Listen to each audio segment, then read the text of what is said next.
We've all said it at some point. I'm just a creature of habit. And sure, there's a lot to say for consistency and routine. But what about that other aphorism? The only constant in life is change. Maybe we're creatures of change too. In this podcast, we'll explore change from a variety of perspectives. Stories of people who've made huge changes in the trajectory of their lives, others who've made small but lasting and impactful changes in their day-to-day lives. And we'll also just nerd out about the science of human behavior and how we can get better at executing the small changes and embracing the big ones. I'm Valerie Martin, and you're listening to Creatures of Change.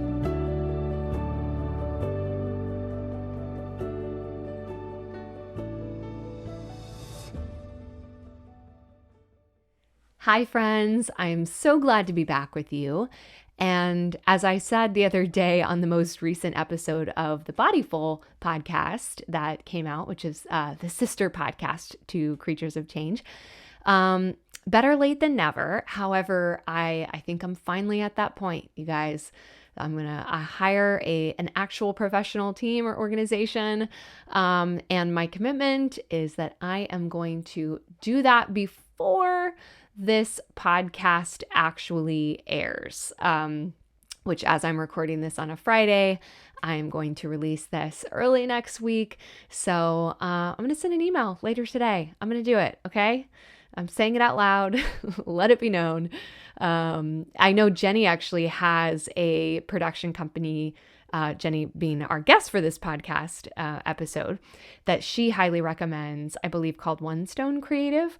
I don't know if I'm at that level yet. We'll see. Check out their pricing, but work with them or another organization or person who can support me in staying on track with these episodes, because I truly love having these conversations and sharing them. And I am so grateful for those of you listening and the feedback that you give. I just love it. So I do want to do better about getting them out more consistently, but I need help. And, you just got to wave the white flag sometimes. So, other than that, I will share that I am super excited that this Sunday, my husband Chris and I will be driving the 5 hours over toward the St. Louis area. My mom recently moved at the end of the summer to a little town in Illinois, about half an hour from St. Louis. And Chris and I visited St. Louis in May, actually to go see Hamilton at this incredible theater there called the Fabulous Fox. And that was before they really even knew that they were going to be there. And we already fell in love with St. Louis and the amazing vegan food. So I'm super jazzed that not only is my mom and stepdad way closer now, but they also live near a really cool town that we'll enjoy visiting. And when we visit this trip, we get to stay a few days because it's Chris's fall break from school, and we get to see Hadestown at the Fabulous Fox. So I'm really jazzed for that. It's funny because I think Jenny and I, maybe after we recorded this conversation, which was several weeks ago now, I mentioned to her that I was like, oh, we actually might come to New York City for Chris's fall break, and we, want to go see a Broadway play and all that. So I was like, oh, I'll keep you posted. But then we decided that we should take that time to go visit my mom's new home. So we'll get to New York City at some point, hopefully next year. And Jenny, you better bet I will be hitting you up to try to get together.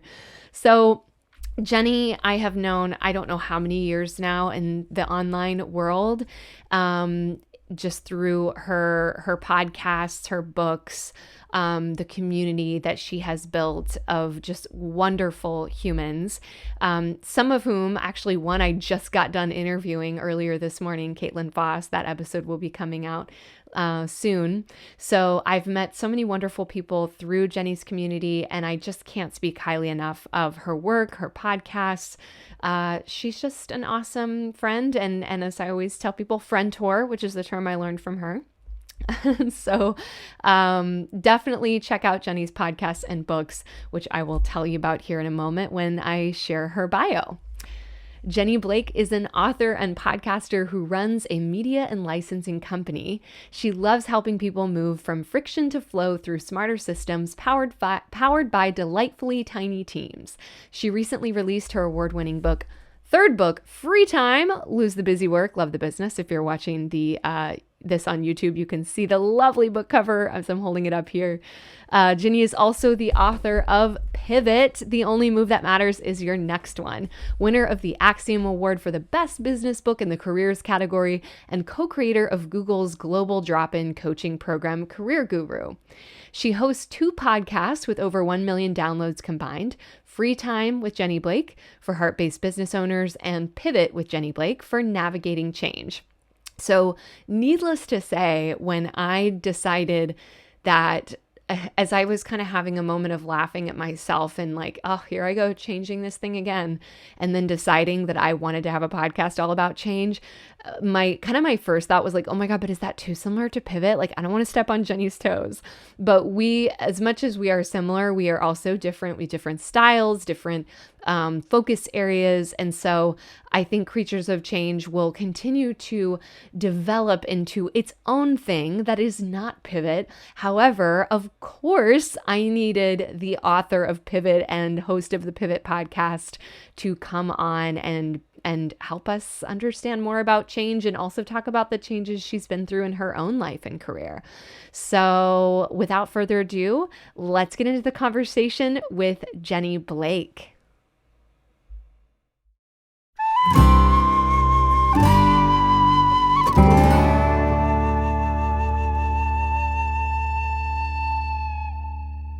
Jenny!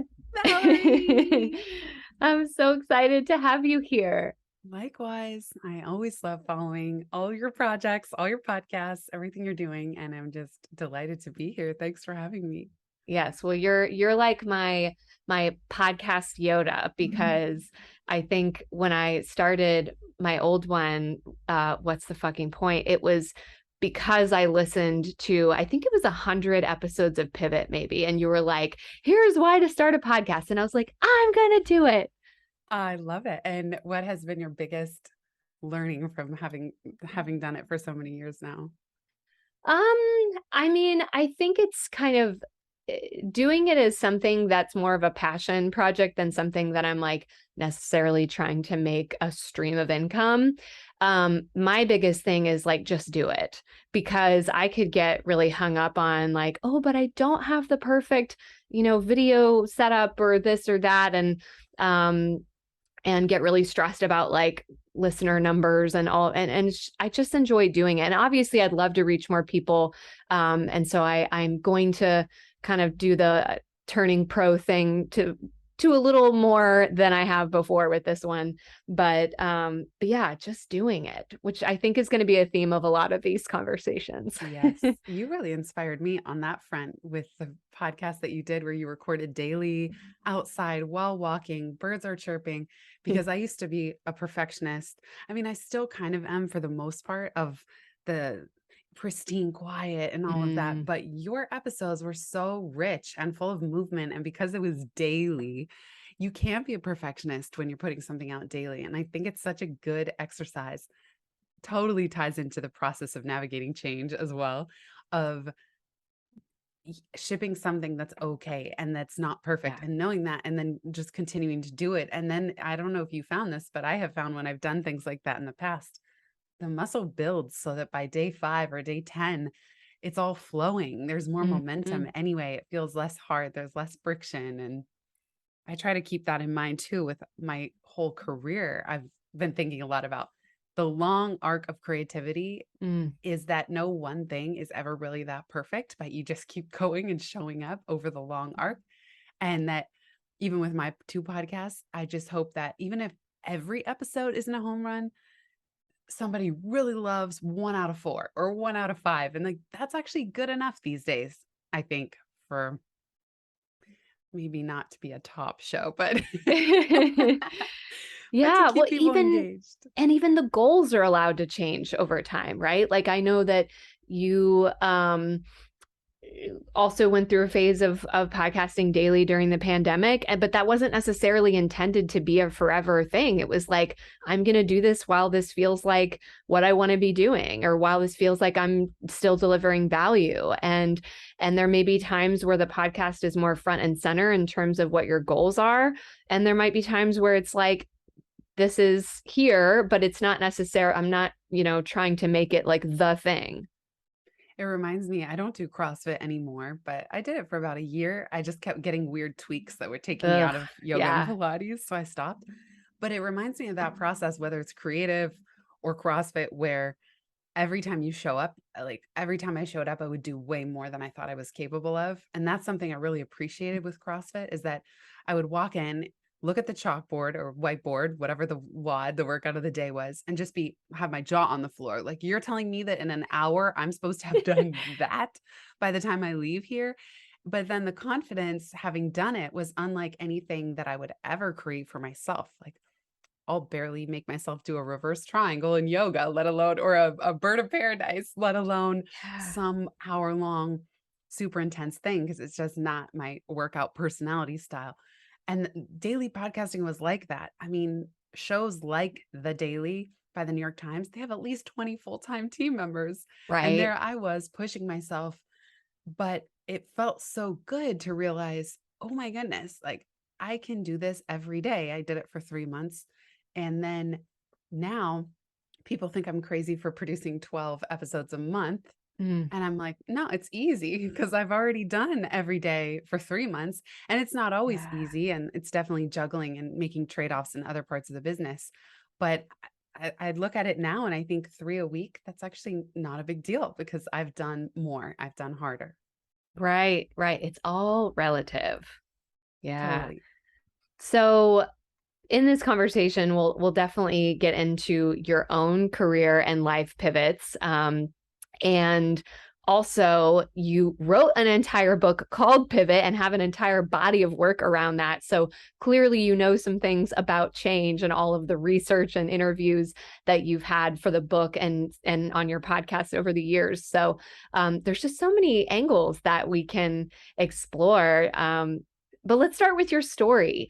And I thought maybe a fun way to get into that is, when you were 10 years old, what did you imagine your life would look like when you grew up? Ooh, that's an interesting question. I don't know that I had detailed, intricate ideas about that. Mhm. My parents got divorced when I was 5, and I think one result of that is I never really fantasized about marriage. It didn't seem like that cool of a of a product. It was like they weren't that happy when they were married, and that's fine, One like, star, don't recommend. stressful, but I just looked at marriage and that whole thing, so I was never really envisioning that aspect of my life. It Mhm. just wasn't in my consciousness, let's even put it that way, Yeah. and I love both of my parents so much, and I just want them to be happy. It was like, do you kind of thing, but it meant that I wasn't seeing that aspect of life Yeah. modeled in for me. And I always loved building, making things, creating things. So when I was 10, I started a family newspaper called the Monthly Dig Up. I sent it every month all the way through the end of high school. And that kind of connects to my love of learning things and then completing a process by sharing it back out with other people. And Mhm. that's what I've continued to do. I did work at a startup. I worked at Google, but I've been self employed now for over a decade. And the things that I love most involve what I did with the monthly dig up: reading, curating, collecting, interviewing family members, putting little tidbits. I loved to write about the latest tech trends, even then, even when I was very young, like scanners. I remember when scanners just hit the market, and I wanted everyone I knew to know about them and what was possible. So that's still what I do to this day. Yeah. So what's neat in that is that there is that, like, kind of the constant and like the who you are as a person that has been fairly steady. Even when, it looked like this family newspaper, and then now it looks like having, JBE, Jenny Blake Enterprises, and sharing content in all of these different ways. And yeah, there were those maybe formative career points of Google and all of that, but that's not really ever where you were going to land, probably. I think that's true. When I went to college, I went to UCLA. I thought I was going to be a journalist, and then I pivoted without having that word for it to political science, added that on, and I actually really wanted to work on presidential campaigns until my advisor told me those people are miserable. She's Oh, like, "You're working really long hours, 14-hour days, you're eating fast food, you're staying at crappy motels all across America." She's like, it seems glamorous, but it really isn't. And so she kind of gave me the reality check of what that lifestyle would be like. And same thing with being a journalist. I kind of could see the writing on the wall, journalism pun, that it wasn't going to be that lucrative of a career and it was going to be very hard, stressful work with a lot of deadlines. And I don't mind a good deadline every now and then, but living a life based on deadlines is just not good for my nervous system. And so is when I found blogging, that was kind of an interim mm, move, and now it's more podcast related. But yeah, it's true that the actual jobs gave me incredible experience, but I almost see them as like business degrees. Like, oh, okay, I got an nice. MBA in startup life, 0 to 30. Mm. Okay, I got an MBA at fast moving tech startup life. Okay, great. Now the long haul study, the PhD is in small business. Yeah, yeah. And you pivot in the sense that you did end up getting married. I know. I never saw that coming. I really did not think. I was like, you know what? We are not all guaranteed to just find the one and get married. Right. This isn't for me. I was always single. All my friends were married and had kids already. And I just had to get to a point with myself where I'm like, it's just totally okay if that doesn't happen. I can be a happy person, but society is so obsessed Hmm. and structured to support getting married as this like holy grail Right. lifetime And having achievement. kids. And Hmm. so I never saw marriage, as I said, in a very positive light. So one of the big surprises of getting married is how fun it's been. And of course, living with someone at all, married or not, I think is challenging Hmm. because you just have to constantly navigate intersecting lives and space and working from home and things like that. But it's way more fun and rewarding than I ever thought, so that's been a delightful surprise, I would say. Yeah. Yeah. Love that. Um, so you did the Google thing, you wrote Life After College, your first book, and then you wrote Pivot, which is now, gosh, at the point that you started writing that, that was what, 2014, Yeah, 2015? 2014 is when I got the book deal for it, yeah. Yeah. So you've been like kind of steeped in that world of change and pivot for a long time now. What do you think it was that made you sort of fascinated with that topic or decided that that was the body of work that you were going to start? I got really curious about, first of all, why it felt like I was having a nervous breakdown every 2 years, and I felt like there's either something very wrong with me and I'm destined to be miserable, or I gotta figure this out. At that time that I started working on it, the word pivot was in the startup universe of business Mhm. pivots, but there was no neutral term for people hitting career plateaus and wanting to make a change without making us feel bad or like those entitled millennials just can't stay put. Nothing's good enough. And I'm kind of at the older end of the millennial generation, but even working in Google, I saw how all these really smart, bright people would get bored Mhm. sometimes doing entry level customer service work. Shocking. And that a year in, they'd be asking me because I was their first trainer in the company, oftentimes, what do I do? I'm bored. I don't know what to do. And it was this very secretive thing that nobody wanted to admit that they were bored, what I call hitting a Mhm. plateau or at a pivot point. And it was very hard to have conversations. And so part of my mission with Pivot, once I realized that I was not alone and that the pace of career change was accelerating, even at the time I wrote it, the average duration of being in any one role was 4 to 5 years. And now we would Mhm. laugh at that with the Yeah. pandemic, with people moving so quickly, companies expanding and contracting. A year or 2 is a good thing. Mhm. Back then, that was even taboo to stay only in a job or a role for 1 or 2 years.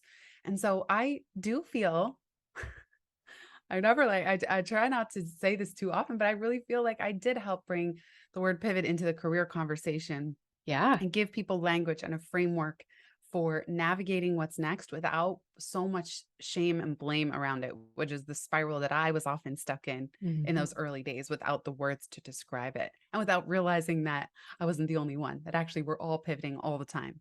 Right. Yeah. And this is a big pivot related question, but what are some of the most salient or interesting things that you've learned about change or career change through having been steeped in that for as long as you have now? The number one thing is that, let's say you're somebody watching or listening and you're wondering what's next. Nobody solves it in their head. Like, you don't land on the answer to your pivot and then you put the plans in place.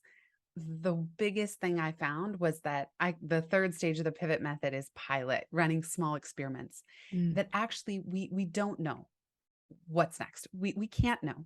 You have to set up small experiments for yourself or pilots, run them. And the metaphor I often use is racehorses at the Kentucky Derby. You don't know which one's going to win. They need to show you which ones take on a momentum all their own, and mm, doors start swinging open, and serendipitous meetings and introductions start happening, and your energy is really aligned, and you feel really good, and you want to keep putting one foot in front of mm, the other. That's how we navigate change. It's by smart guesses, smart risks. It's not really this, oh, I'm going to ruminate in my mind. And when I've looked at and thrown enough job application spaghetti out there, the right thing is going to happen. It's kind of that you start doing things in parallel and then read what's going on once you're in process. mhm. Yeah, I love that. And, it makes me think about even just the stages that you have of the pivot framework. It is really smart and it's realistic because I think that there's also just the kind of the ethos out there of like just, quit your job and follow your passion. And that's really bad advice in some ways. Like I get it. I hope that we can all do something that lights us up and that's, maybe contributes to the world or to individuals in some way. But I feel like yeah, just kind of like deciding to quit and become a yoga teacher and then being like, "Oh, I'm only going to get paid $30 a class." What? It's yeah, I just feel like it's so nice for people to have the benefit of that kind of framework. That's also why the language of pivot was important to me, because it's Mm. not a 180. Yeah. I didn't quit Google to become a full-time yoga teacher. The whole idea of pivoting is incremental change. And what I say specifically by doubling down on what's already working. Mm, So, sure, if you're already a super popular yoga teacher in New York City and you pivot to opening a yoga studio, that's doubling down on what's working. nice. And it's Yeah. still no guarantee of success. But a lot of times where people hit compare and despair and analysis paralysis is that their pivot angle, the degree of change they're contemplating, is too big. It's too high. Mm, It's too far from what they're already doing, what already has momentum. And the other thing, point to what you said, I was just telling someone yesterday that you can pursue your passion by all means. But the question is mhm. how much pivot runway you have to do that. And what are you going to do when the runway runs out? Mm. So for the last year, I've been basically in my head, I'm Joe Rogan. Some not everyone likes Joe Rogan, but let's just say, like in my head, I'm operating as if Tim I'm a Ferriss or full-time uh-huh. podcaster. Sure, fill in your favorite podcaster who actually earns a living from it.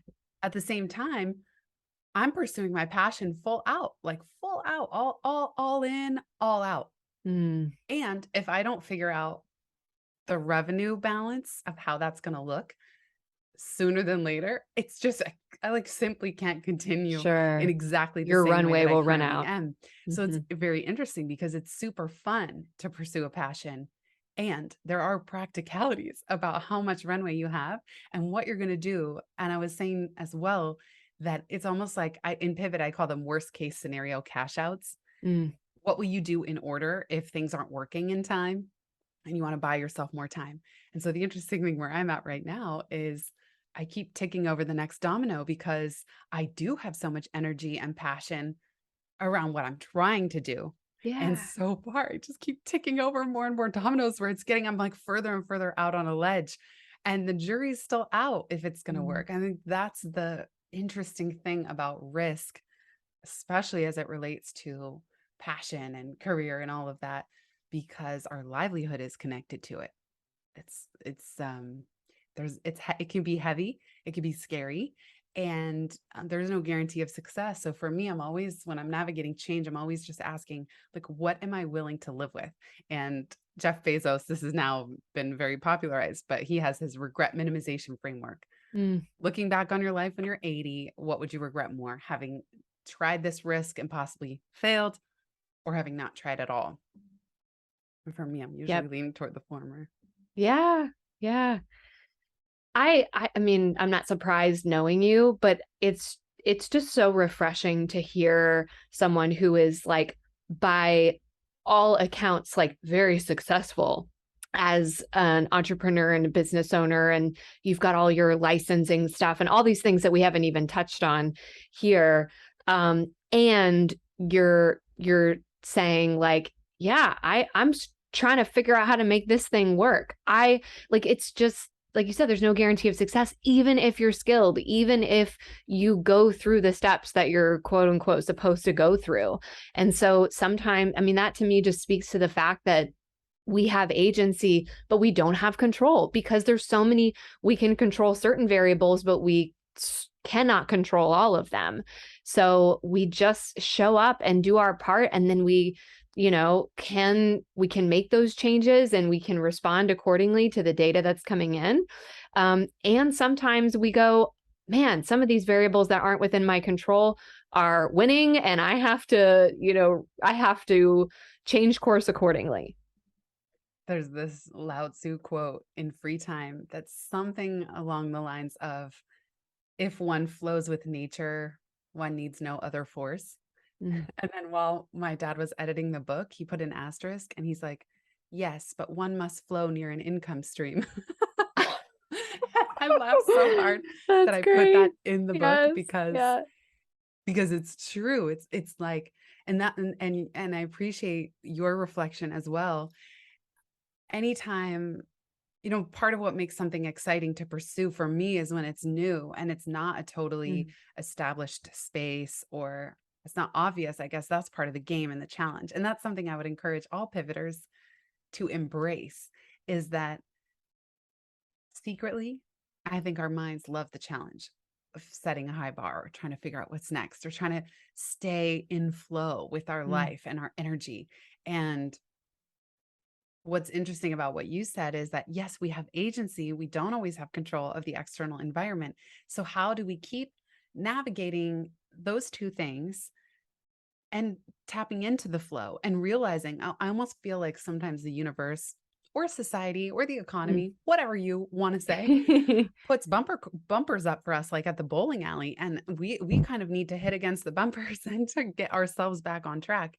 And even being a business owner, like you said, even being established, having 3 books, 2 podcasts, yada yada, is very easy. I think the bumpers that I navigate are over complicating my business or Mm. over cramming my calendar. And so it's not that I couldn't earn a living. It's just, hey, I kind of want to shift what activities are earning the living to better align with my energy.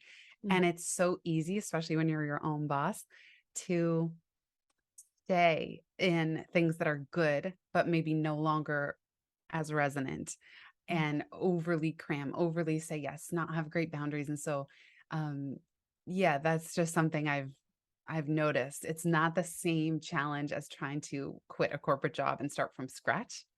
It's Mm. then the challenge of trying to pare down all the spaghetti that I've flung at the walls over the years and literally peel it back and go, okay, which ones do I really, going back to pivot, do I really want to double down on? And then how do I get that financial piece to work? Right.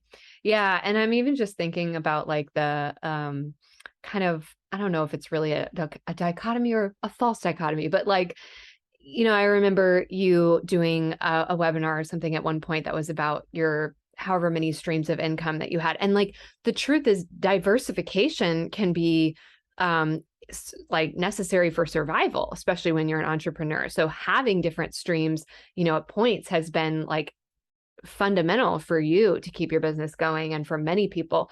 And then there's like the essentialism message and like we need to, kind of double down on the thing and like be willing to strike everything else. And that's something that, I mean, I don't know if the term multi-passionate or whatever, but it's just really hard for me and maybe for you and for a lot of people, I think, to just be like, yeah, I mean, I do want to pare down and cut the unnecessary stuff that's maybe getting in the way, but also there's something to be said for a little diversification. Yes, that webinar was on 10 plus streams of scalable income. I think it got to 12. I think 12 was but not all of them were active. Some were Sure. totally passive.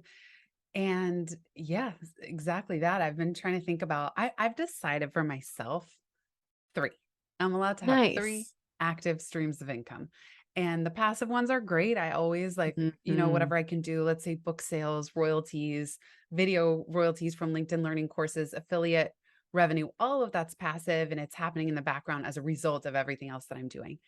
But going to Jim Collins and the flywheel, there's a great book. He wrote a little mini monograph just on the flywheel effect. The flywheel is that how do you get an ecosystem of activities? And that's why I say I'm allowed to have 3, as long as they connect in and benefit each other. Yeah. So, Oof. for example, my 2 podcasts and newsletters, those are free. Those are totally free. Anyone can find them and get connected. Okay. Then those might lead to book sales, or book sales might lead to podcast listeners. Podcast listeners might lead to speaking inquiries or licensing clients. Like as long as it all connects and feeds and helps the whole momentum flywheel turn faster, that I think is tenable. What's really hard is if you have just completely different things and then you Yeah. just need smart systems and probably a little team support. But it I don't think I realized probably for the first 10 years of running my business how having too many active streams or activities really dilutes focus and it Mm. complicates process. Hmm. Because instead of just dialing in, if I was just to say, "Oh, okay, I'm just going to focus on licensing." My team and I would just only ever be talking and thinking about licensing and the processes behind it and how do we get more clients and how do we have sales calls and how do we support our current clients.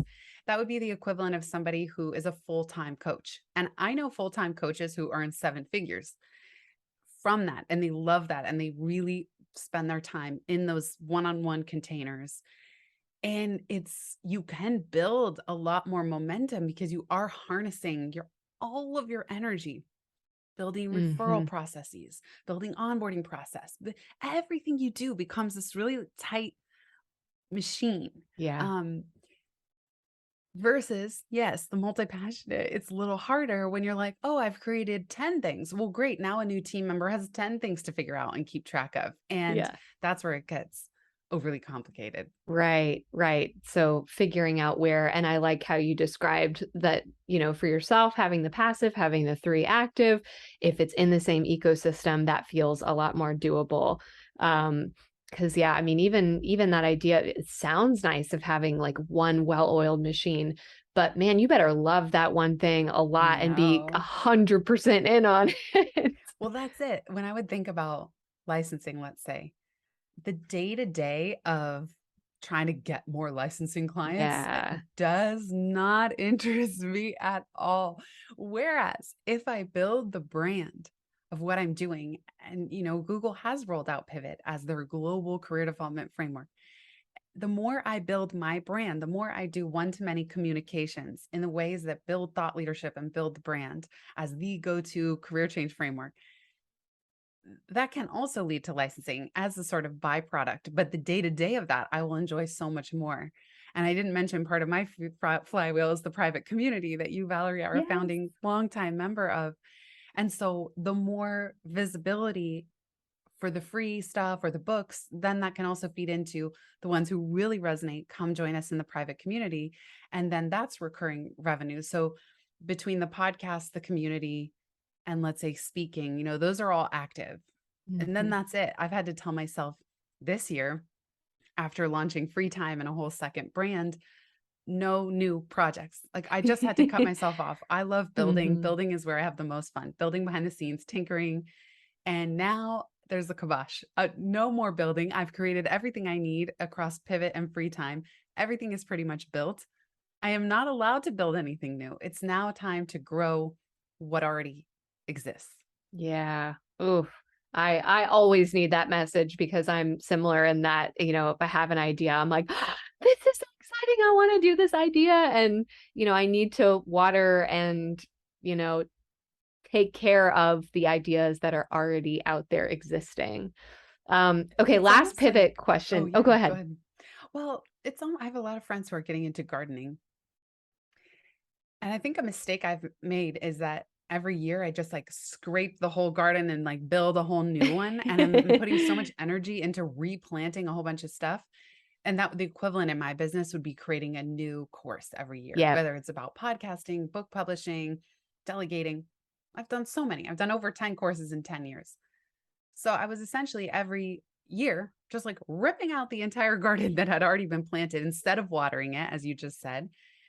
Whereas I saw people who, if they pick one flagship course, Mm-hmm. they water it every year. Every year they get better at watering it and knowing what it needs to thrive. And every year that one thing is able to build and grow and snowball in momentum. So um Yeah. yeah, but it's tempting because if you don't naturally enjoy the growing, optimizing, and maintaining stages, it's just way more fun to go look at a new plot of Yes. dirt and build the new thing.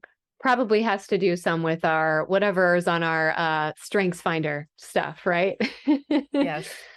um, so my last pivot question is with the book, I mean, by its nature, it's evergreen in that, you're talking about how everything's always changing. But I also imagine that um, there was perhaps an increased interest in the book and the idea during all the pandemic stuff. And I wonder, like, have you thought about, would you ever see yourself writing like a post-pandemic second edition of Pivot? I thought about that. The irony of pivot is that in 2019, I decided I would make 2020 a tipping point for the book. I was like, speaking of the growth phase, it was the fourth year, fifth year that the book would have been out. And I'm like, I'm going to really go all in 2020. I Mm. signed up for airport placement. I signed up for the TED conference. I was like, put all these big financial bets. And then when the pandemic hit in March, all of that got wiped off the table, postponed. And then the ironic thing is that pivoting and career pivots was just ubiquitous in the news and in culture. The term had like fully gone mainstream. So the term itself did, I think, experience a real tipping point Mm. because of the pandemic.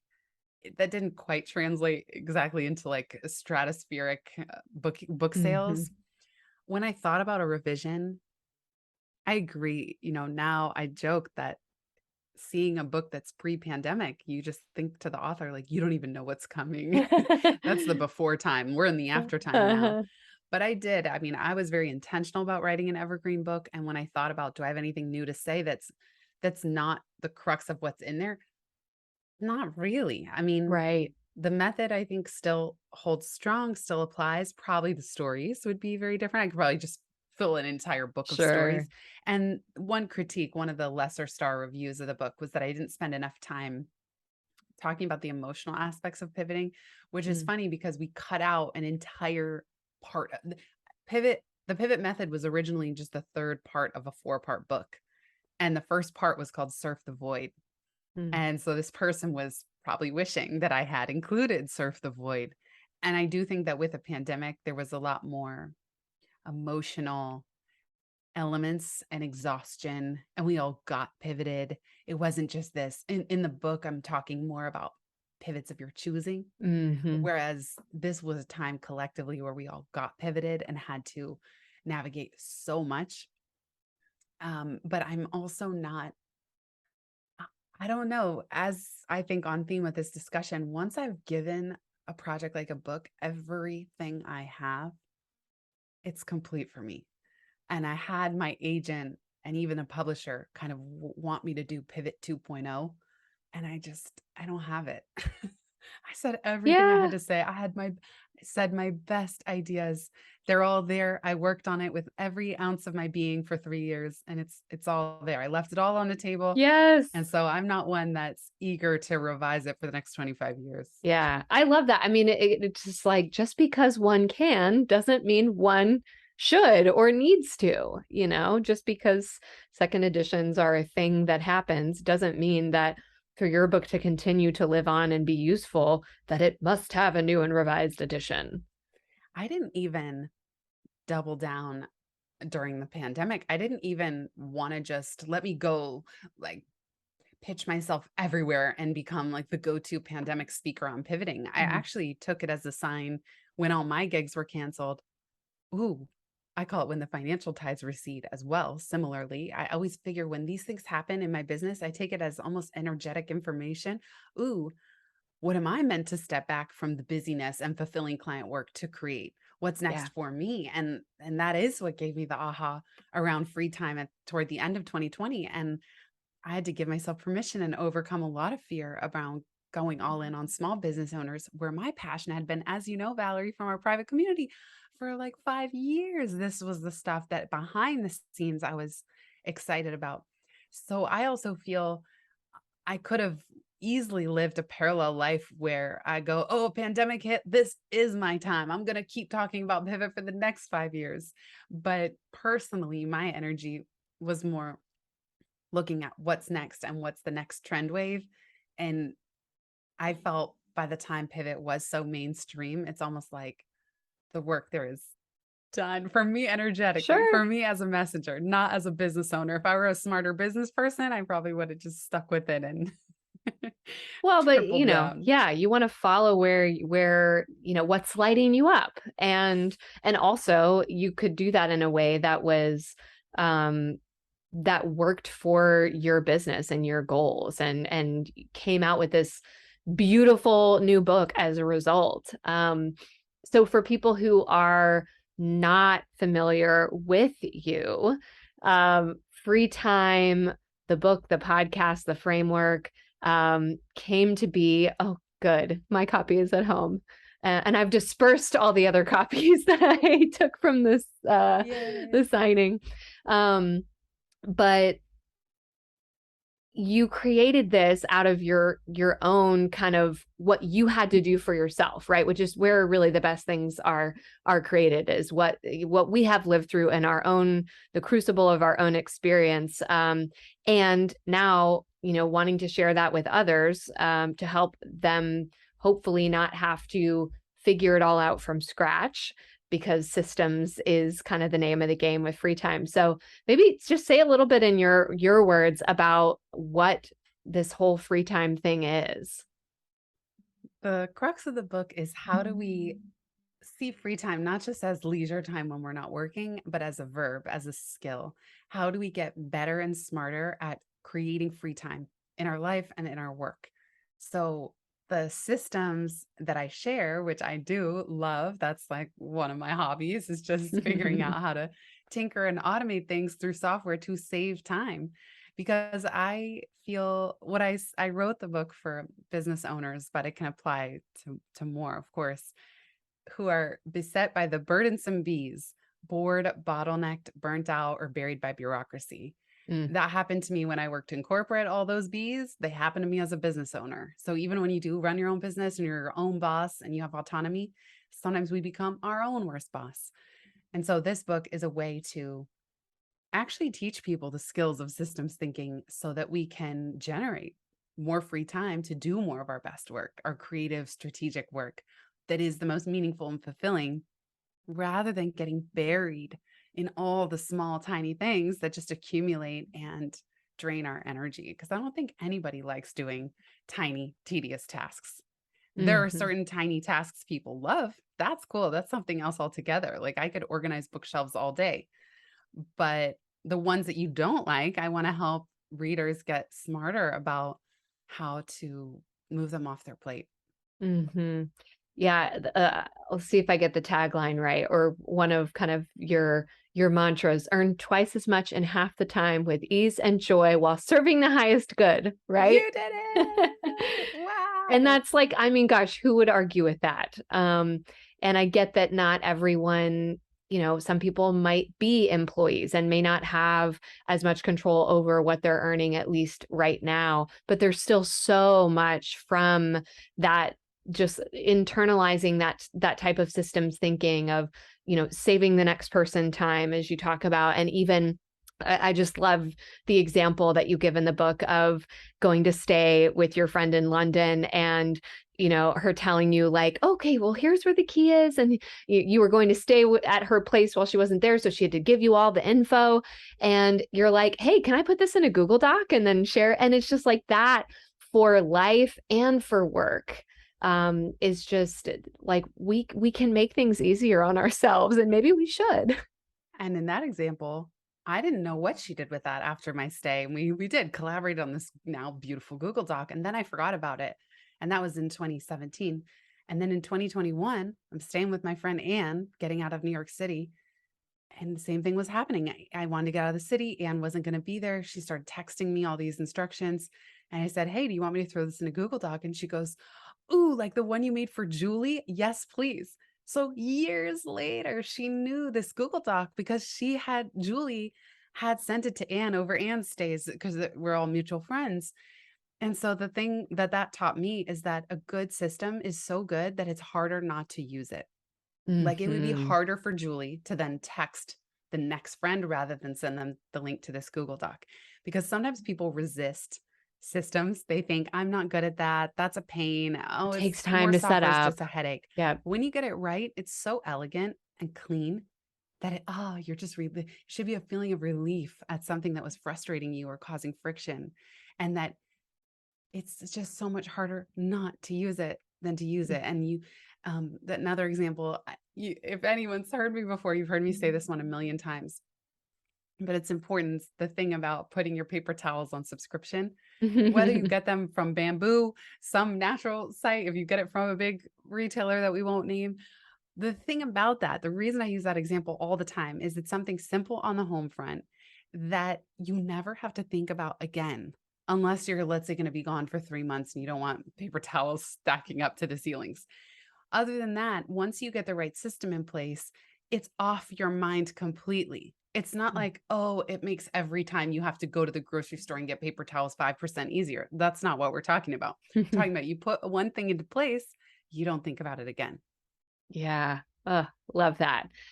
So, kind of thinking about some of the day-to-day changes, habit related stuff, because that's another kind of a different beast when it comes to change. And it's really, I mean, something I love tinkering with my habits, just like you love tinkering with systems.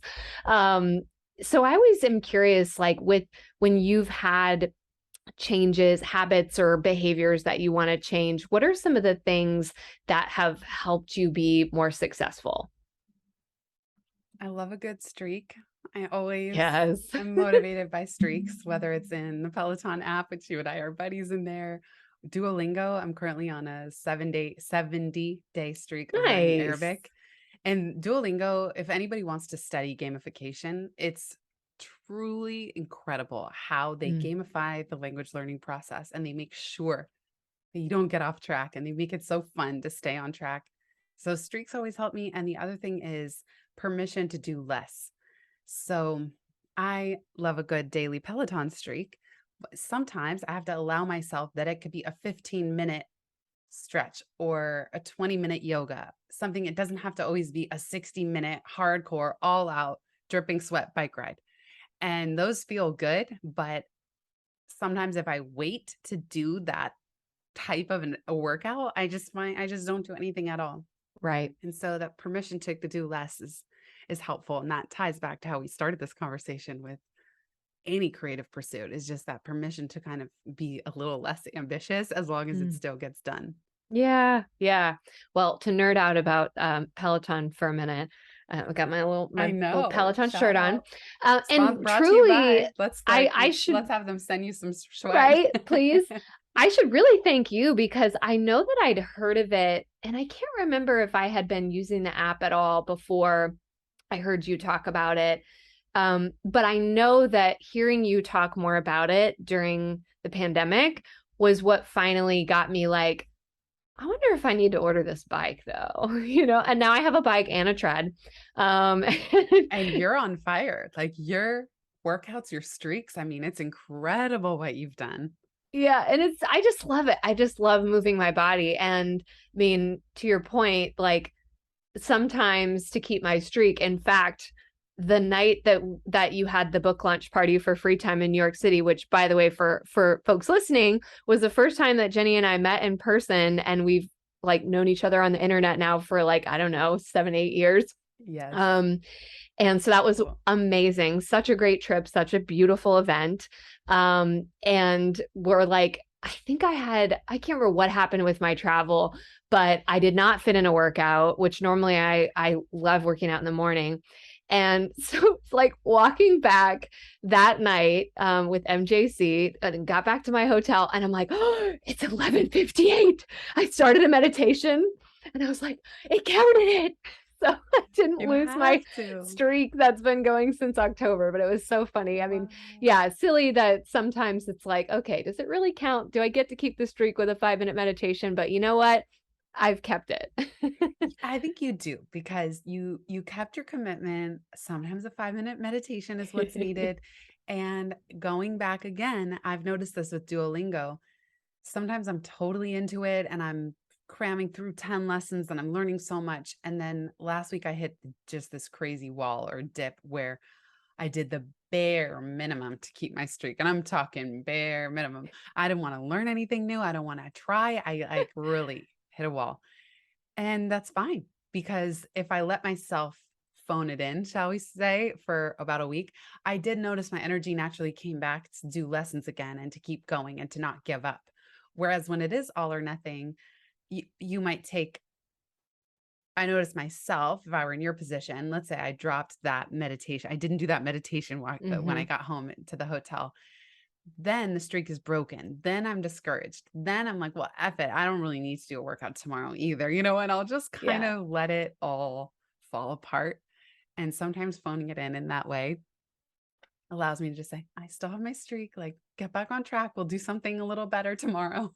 Right, exactly. And truly, I mean, the research shows us that doing something every day is easier than doing something like 3 times a week, because there's just the habitual, like, this is a thing I do every day. So that is absolutely true. And of course, we know that whatever the thing is, if we're going for some kind of streak or that it's got to be this, it has to be this for it to count.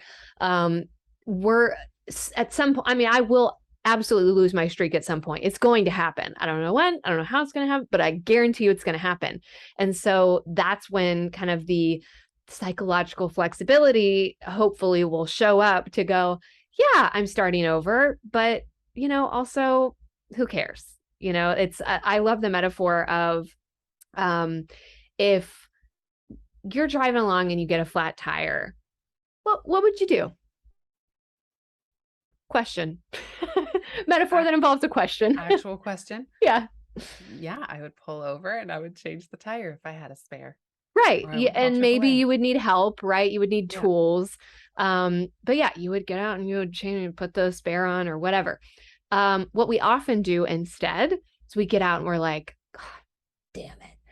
And we slash the other 3 tires Mm. because we're just so frustrated. We're like, F it. I just don't have it in me to deal with this.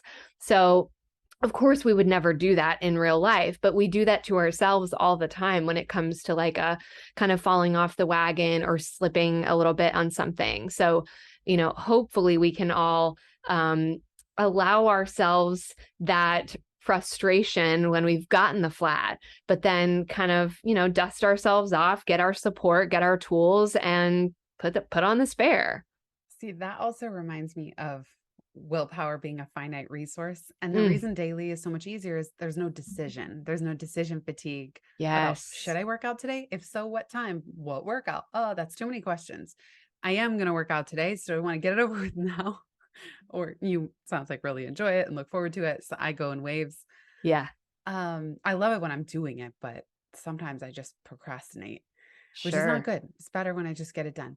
But the thing about the tires is if you're pushing your car with willpower and one tire goes out, you might get so fed up with the exertion of willpower that you do slash all four tires and you go, you know what? I'd rather ride a bike. Like, I'm sick of this. I'm Yeah. expecting too much and I don't even have the energy to fix the one tire. Like, I'd rather slash burn it all down mode is how I call it in free time, Yes. because sometimes the one tire is just the final straw Uh-huh. indicating, actually, this is not working. I am exerting too much willpower. I got to change something. And that actually the flat tire is the indicator. Okay, literally stop. What you're doing is not working, but you're right. Other times it's just chance. Like, we just hit a flat tire, and there's no point in saying, "Oh, I shouldn't have driven that route. Oh, I drove over in the wrong lane. And then I'm such an idiot. And then I hit a Mhm. nail." It's like, no, sometimes the flat tire just happens. Just got to keep moving. Yep. Amen.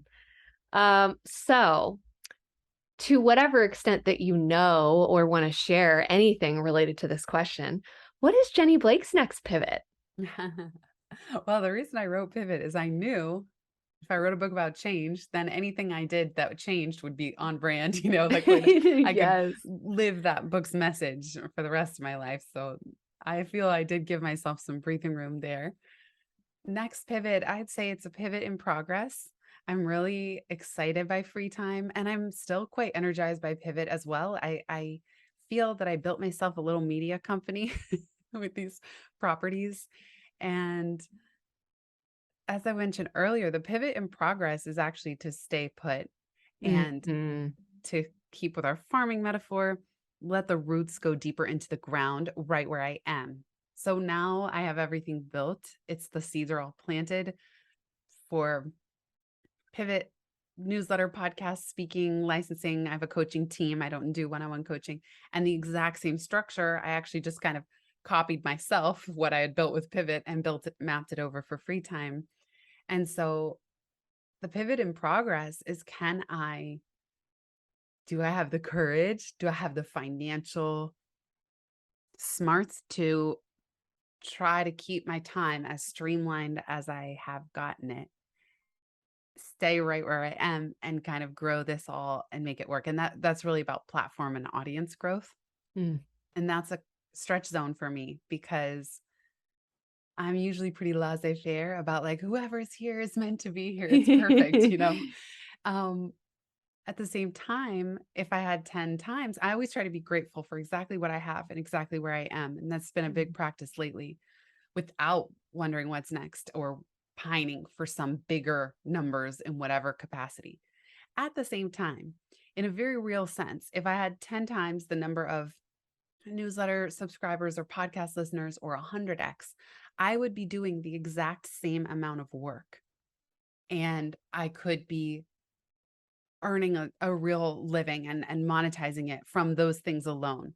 So where I think is that's the whole idea of leverage and scale, is that the same exact amount of work, the same 12 podcast episodes could yield a more abundant income from that channel alone Mm. for the same amount of work.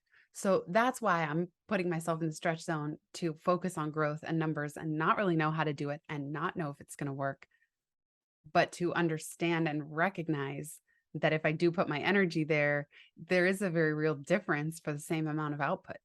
Yeah. Oh, so true. And I love that in the image of like just the roots going deeper. I mean, I I'm like, let me just spread a lot of these seeds and see what takes root. But I mean, that's I feel like it's been my word of the year for like years. And one of these days it's gonna stick. The idea of depth. And it's why I love Cal Newport's work. And I'm like, can't wait for his deep life book and all of that. But just that, instead of continuing to go wider, how can I really root down into these things that you've put so much work into building, and I can't wait to see what happens when you Mm. do. Well, thank you. Thank you. And you too. I really see you doing that with your practice as well, like just the ways you've stretched yourself and deepening your practice and setting up your own delightfully tiny team. It's just so incredible to see you doing that too. Thank And you. I used to picture when I was meditating the image of a taproot.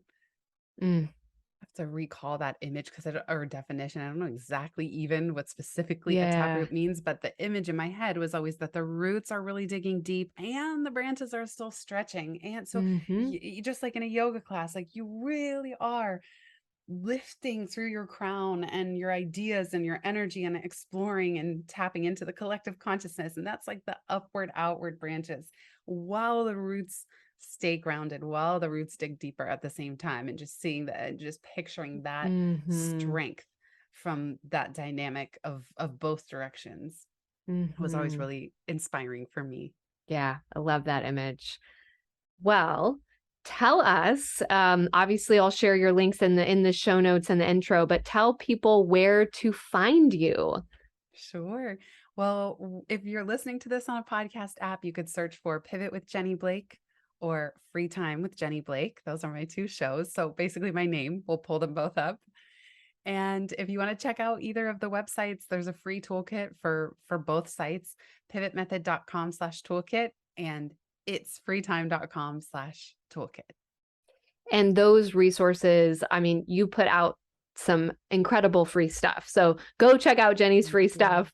Check out the podcast. They're two of my favorite. Thank you. And as you always say on your podcast, that as an introvert, which I also am, being able to have conversations like this, to catch up with friends via a podcast interview is one of my favorite things about doing this. So this has been so much fun. I so appreciate you doing Likewise. this.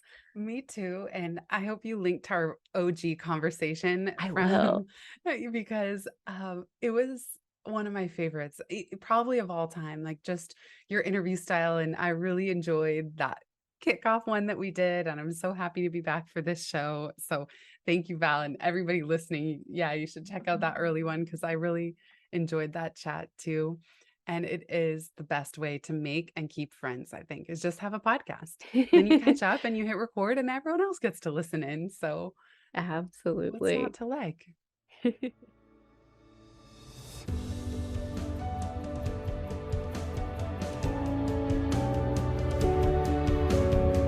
I hope you enjoyed this episode, and if you feel moved to share it with someone you think would love it, or maybe leave a review on Spotify or Apple Podcasts, I would be ridiculously appreciative. If you or someone you know has an interesting and inspiring story about change, please reach out and let me know. You can send any interview recommendations to creaturesofchangepodcast@gmail.com. For show notes for this and previous episodes, head over to GaiaCenter.co/podcast. That's GAIAcenter.co/podcast, where you can also check out our sister podcast, Bodyful. You can connect with me on Instagram at Val K. Martin, that's K-A-Y spelled out, and at the Gaia Center, which is the name of my Nashville-based therapy practice.